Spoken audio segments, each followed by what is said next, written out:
Mobility is one of the most important factors of being an elite athlete. It aids in recovery and your ability to apply force over a long period of time.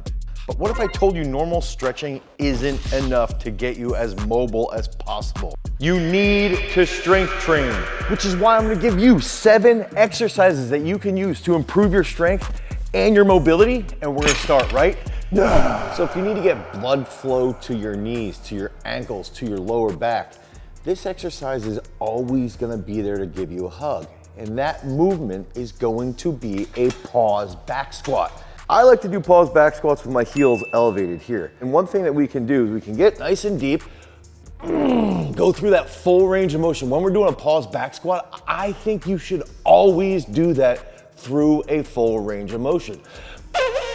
One big thing that we're gonna see is that pause will lead to an improvement, 1, in your mobility in your hips and your ankles. 2, it's gonna lead to some greater trunk control. 3, if you push this pretty hard, if you actually push this through a long period of time, you can get to the point where you're pause back squatting upwards of 440 pounds while only weighing 73 kilos like Ryan McDonald just did. So that's gonna lead to greater strength, greater trunk control, and obviously greater mobility. Now, if you're looking for some type of thoracic mobility, you can even hit something like, oh yeah, a pause front squat, okay? So now you have to be even more upright. Get into this position, hold down there, and come back up and stay as stout as possible. This is a really, really good way to strengthen the quads, strengthen the back quite a bit, lead to greater pulling strength, and in turn, carry over that strength over into your traditional back squat or your traditional front squat. But hold on a second, isn't a mobility program supposed to be a pivotal part of every exercise regime? Yes, mobility, stretching, improving your strength at end ranges of motion is key. So athletes need to routinely practice mobility to improve their strength gains. And if we even look at some of the evidence-based research, elongating muscles does have a positive impact on hypertrophy. There's quite a bit of evidence out there that if we can lengthen muscles, we will see some serious strengthening. Remember to keep that in your brain. Lengthening is strengthening. Now, you're short on time. You've only got 20 minutes to work out. Maybe you've got 30 minutes. You can still do something productive. There's a large amount of exercises that you can pull from that will take on your mobility routine while also taking on your factor of strengthening those specific joints. You can get creative and just do 1 or 2 main movements that will in turn carry over to greater mobility, greater lengthening, which in turn will lead to greater strengthening. So we've just got to keep that mindset as we move forward. So what else can you do besides the pause squats? Mobilizing the hips, the ankles, the knees, everything that is going to be really important, but so is mobilizing our shoulder, our lats, our wrists even to a point. And that's where the next movement comes into play. This is going to be a high ring pull-up. And if you don't have access to high rings, you can do this on a neutral grip bar. But one thing I love about the high rings is the entire range of motion that you get out of the high ring pull-ups is even greater typically than a neutral grip pull-up, just by a few inches. If I just hang here, right?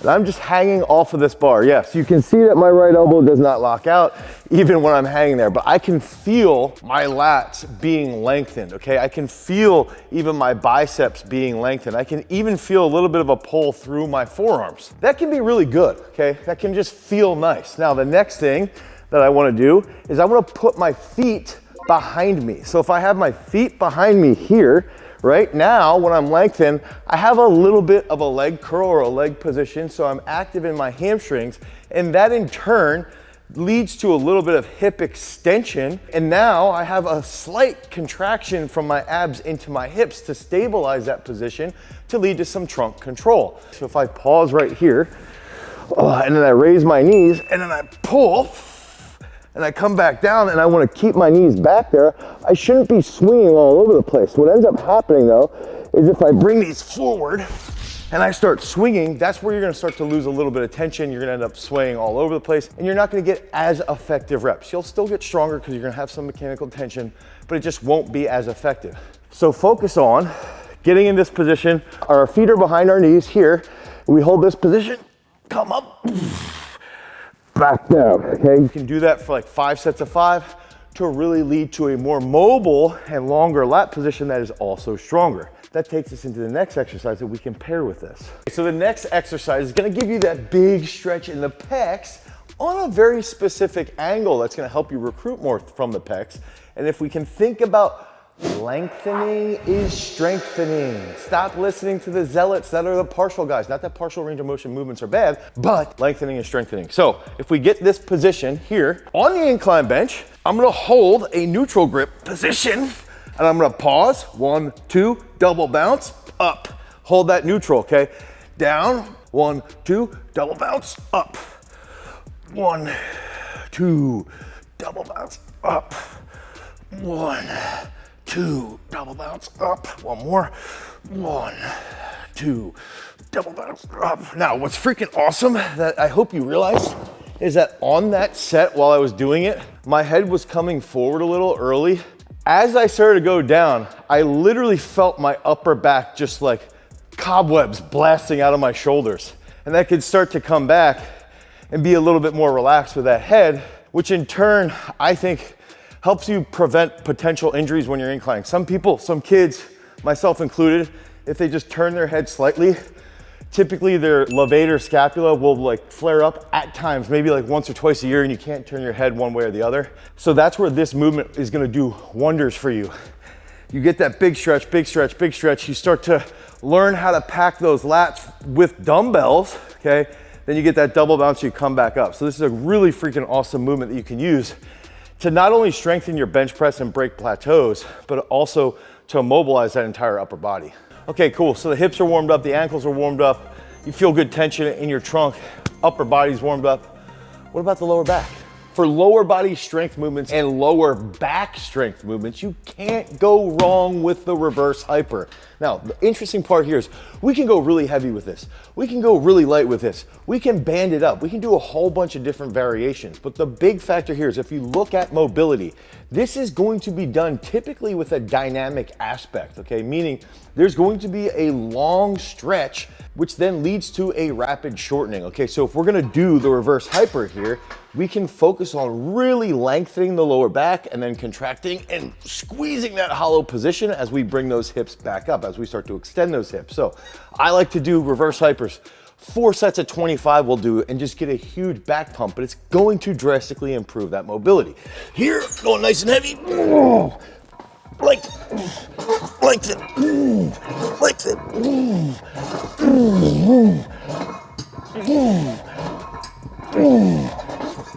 Oh, there we go. So you're gonna feel that lengthen through your hamstrings, through your glutes, and through your lower back. It freaking feels nice, especially this early in the morning. Another movement that's good for lengthening that lower back, targeting the anterior sequence, and even freaking lighten up that thoracic extension, that thoracic spine, as I feel right there, oh, that feels good. It's gonna be the overhead single leg squat, okay? So I'm gonna hold this plate locked out, squeeze those shoulders together so the plate doesn't drift forward. I wanna keep the plate back over the backside of my head, okay?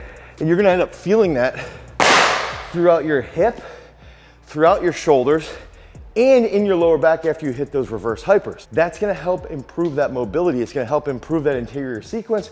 It's gonna help improve that overall structure in your upper back and that thoracic spine. But what else is there that could be better? The Miracle Grow. Now, when you're doing the Miracle Grow, okay, and this is not a pullover, this is a pullover, okay? Where you hold this position nice and long. I want elbow flexion nice and deep, back up. Remember, lengthening is strengthening. Look at my lats, look at my triceps. Triceps are fully lengthened, okay, and my lats. So if I'm doing a pullover, I don't have this lengthening from my triceps, okay? I will still likely have it from my lats, but I still think with that elbow flexion, it helps you get a little bit deeper. And if you have a pad for target, you can actually really try and focus on stretching this as much as possible. What ends up happening is you'll feel a stretch here.